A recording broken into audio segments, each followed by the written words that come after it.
Hey Psych 399. We're going to start today by talking about crocodiles. Yeah, crocodiles. Specifically, we're going to talk about a society of biologists who studies crocodiles. They want to know all about crocodiles. They want to know where they live and what they eat and how they move and how they raise babies, everything about crocodiles. So they spend billions of dollars collecting data, doing research, studying crocodiles. They find many statistically significant, interesting results, and they publish them in the high impact factor crocodile journals. They're very pleased with their research and everything they've learned about crocodiles. As you learn more about this society, though, one thing you discover is that all of the fascinating facts that they have published about crocodiles come from research that's been done on a pretty small subset of the crocodile population. In fact, the crocodiles that they have studied represent about 5% of the total world crocodile population. So you may think to yourself, well, yeah, obviously they can't study every single crocodile. So as long as the 5% of the crocodiles that they're studying are representative of crocodiles generally, that's fine. We can just assume the results generalize. But the scientists say, oh no. In fact, we know that the 5% of the crocodiles we're studying are way different from all the other crocodiles. They eat different food and they live in different places and they have super different environmental pressures. It's not even like the crocodiles we study are like in the middle of a continuum. These are known weird crocodiles. So there's good reason to think that what we learned about these crocodiles may not extend to other crocodiles. So what we would all say if we heard that is, well, what about those other crocodiles? I want to know about them. So today, we're going to be talking about the problems associated with studying a very small and non-representative subset of a population. And because this is a psychology class rather than a crocodile class, we're going to talk about how this applies in our discipline.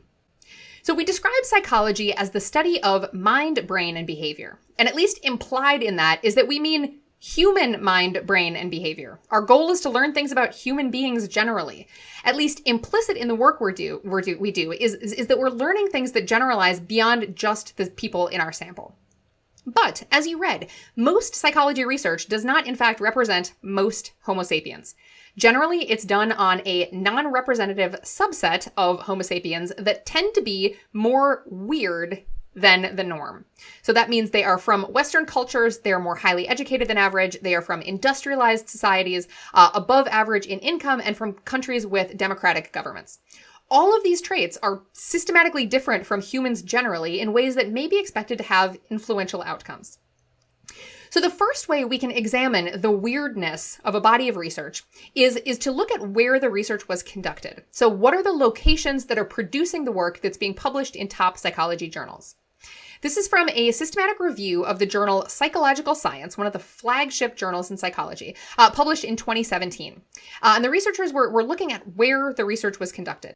They found that 93% of the research published in this top journal was conducted in just these countries. So the US, Anglophone countries with European descent majority, and Western Europe.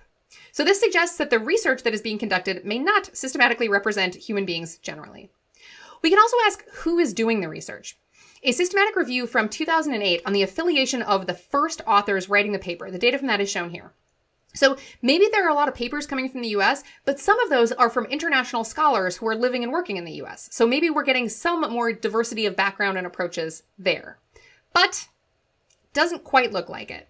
Now, one good question that you might ask is whether this is a psych-specific problem or a science problem in general. So maybe the dominance of American authors in the psychology literature just reflects the fact that American universities have a lot of resources and therefore can support researchers in ways that enable them to publish more. So in that case, you would expect literature in other sciences to also be American-dominated.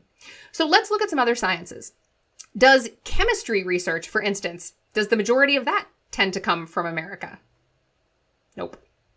The percentage of chemistry papers that come from America is about 37% compared to that much higher number for psychology. So psychology is a clear outlier here. And this should be particularly concerning because there's good reason to believe that the chemistry you do in, for instance, Southeast Asia is going to be more similar to the chemistry you do in a lab in America than research you do on something like interpersonal relationships or mental illness, which may be more culturally influenced. Okay, so in addition to talking about where the research is conducted and who it's conducted by, we can also look at who is studied. So who are the participants we're testing? These are more data from that 2008 paper. The researchers found that 95% of the participants are from English-speaking or European countries. So you might say, okay, but given that the US has a wonderful, rich history of immigration, it's conceivable that you could get a somewhat diverse sample just by sampling Americans, right? So as one way of quantifying that, let's look at the ethnicity of the samples within these journals. The majority of US samples comes from European Americans. So where the work is done, who is doing it, and who is being studied, all of these point to vast overrepresentation of weird subjects. Now, critically, we can never sample every human being on Earth, right? We're always going to have to sample a small number and then hope that those findings generalize. And that hope is more founded when our sample is more representative. If I have reason to believe that our population of interest is somewhat homogeneous, then taking a limited sample is more forgivable, right? If I want to do a study on drinking behavior on college campuses, and I randomly sample 200 Carleton students and ask them about how much they drink and where and under what circumstances, I can probably reasonably generalize that to the other 1,800 Carleton students, maybe even to students at other similar residential colleges. I probably can't generalize it to the entire Northfield community because I know that Carleton students are going to be different from Northfield residents in important ways that may influence drinking behavior. So one option would be to say, well, white American college students is the sample that we can get easily and cheaply, so we'll just test those weird participants and assume the results generalize. I don't think that's the right answer.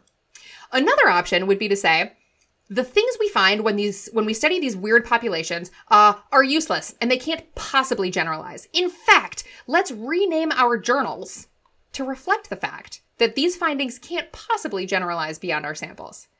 Guess what? I don't think that's quite the right answer either.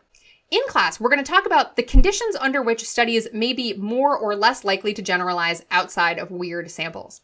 We'll also talk about the kinds of findings and studies that may be more or less robust to changes in sample. And finally, importantly, we'll talk about structural changes in the field intended to make our research more representative of humans generally. If you want, here's a little more crocodile footage. See you in class.